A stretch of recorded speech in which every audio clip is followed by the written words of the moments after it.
وقف اراضیات کے علاوہ وقف کی عمارتیں اور جائیدادوں کے لیے بھی CID رپورٹ جاری کی جائے۔ چند حقائق پر میر عنایت علی کی رپورٹ۔ وقف اراضیات پر قبضوں کی جو رپورٹ آئی ہے وہ سب کی آنکھیں کھولنے کے لیے کافی ہے۔ اس رپورٹ کے مطابق ریاست تلنگانہ میں جملہ 77,538 ایکڑ زمین وقف رہی ہے۔ اس میں سے 57,423 ایکڑ پر قبضے ہو چکے ہیں اور اب جو باقی بچی ہے وہ 20,115 ایکڑ زمین ہے، یعنی 80% وقف زمینات پر قبضے ہو چکے ہیں۔ اب صرف 20% زمین باقی بچی ہے۔ اس CID رپورٹ میں وقف جائیدادوں کا کوئی ذکر نہیں، یعنی عمارتوں کا، مکانات، ملکیات وغیرہ کا ذکر نہیں۔ یہ بھی ہزاروں نہیں بلکہ لاکھوں میں ہے، اور یہ بھی اب کئی لاکھ کروڑ کی پراپرٹیز ہو سکتی ہیں۔ جو زمین باقی بچی ہے وہ بھی کئی لاکھ کروڑ کی ہو سکتی ہے، اور یہ جو قریباً 58,000 ایکڑ قیمتی اراضیات پر TRS کے دور میں قبضے نہیں ہوئے بلکہ سب سے زیادہ کانگریس کے دور حکومت میں قبضے ہوئے ہیں۔ اس کے بعد تلگو دیشم دور حکومت میں بھی قبضے ہوئے، اور تیسرے نمبر پر TRS پارٹی کا شمار ہوتا ہے۔ یعنی ہر پارٹی نے اپنی اپنی حکمرانی میں اوقافی زمینوں پر بلکہ نوابوں، جاگیرداروں کی زمینات پر ہاتھ صاف کیا ہے۔ اب اس سے اندازہ ہو سکتا ہے کہ کسی پارٹی نے بھی مسلمانوں کے ساتھ انصاف نہیں کیا ہے، کیونکہ مسلم علماء، دانشوروں اور عوام کو بھی شاید اس کے تحفظ کی کوئی فکر نظر نہیں آتی، ورنہ یہ کئی لاکھ کروڑ کی زمینات مسلمانوں کو روزگار اور تعلیم کے مسئلے سے آزاد کر دیتی۔ کوئی مسلمان روزگار کے لیے در در بھٹکتے نہیں پھرتا، اور نہ ہی کوئی مسلمان تعلیم کے لیے فکر مند ہوتا۔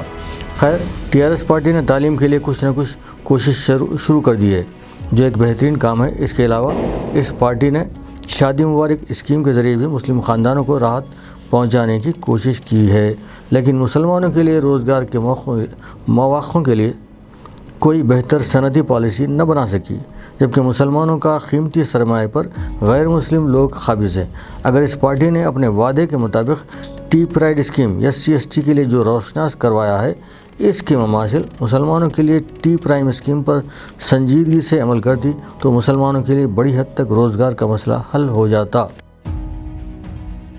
زر ضمانت کے لیے حکومت وقف اراضیات کی قیمت کی مماثل رقم بینکوں کو تمانیت دے سکتی ہے، تاکہ مسلمان بھی صنعت کاری میں آگے بڑھ سکیں۔ وقف کی 77,000 ایکڑ اب موجودہ دور میں کم از کم 40 لاکھ کروڑ سے 70 لاکھ کروڑ کی قدر و قیمت ہوگی۔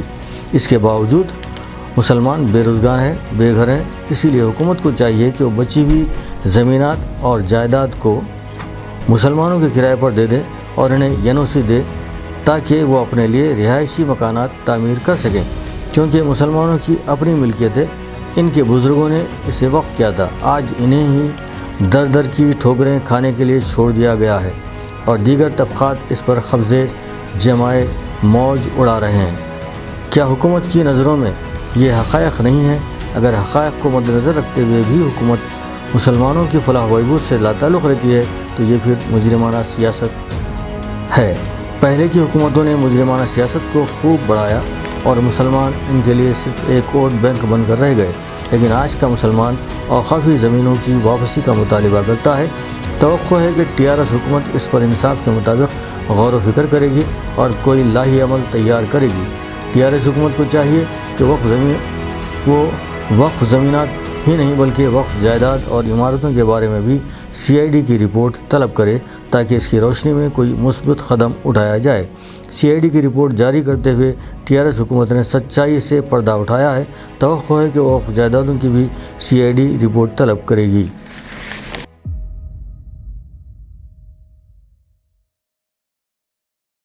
السلام علیکم، ہیلو، ہائے، آداب ایوری ون۔ دوستو، میں آپ کا دوست شہباز خان، آپ دیکھ رہے ہیں TNT نیوز، اور دیکھتے رہیے TNT نیوز۔ Thank you.